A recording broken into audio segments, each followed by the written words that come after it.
కాంచి అని పేరు ఎందుకు వచ్చింది అంటే, ఈ లోకంలో పుట్టిన వాళ్ళందరూ ఆవిడ బిడ్డలే. అమ్మవారి యొక్క నాభీస్థానం ఎక్కడికి వస్తుందో కంచి అక్కడ ఉంది క్షేత్రం.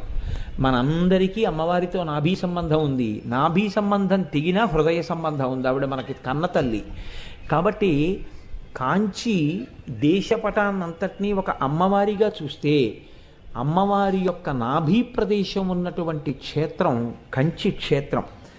అక్కడ ఉత్తర భారతదేశంలో హిమాలయాల్లో ఒకప్పుడు కాత్యాయనుడు అనేటటువంటి మహర్షి పరమశివుడి గురించి తపస్సు చేశాడు. శంకరుడు ప్రత్యక్షమై నీకేం కావాలని అడిగాడు.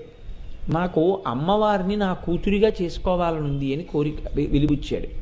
నీకు తప్పకుండా నీ కోరిక నెరవేరుతుంది అని ఈశ్వరుడు అంతర్ధానమయ్యాడు.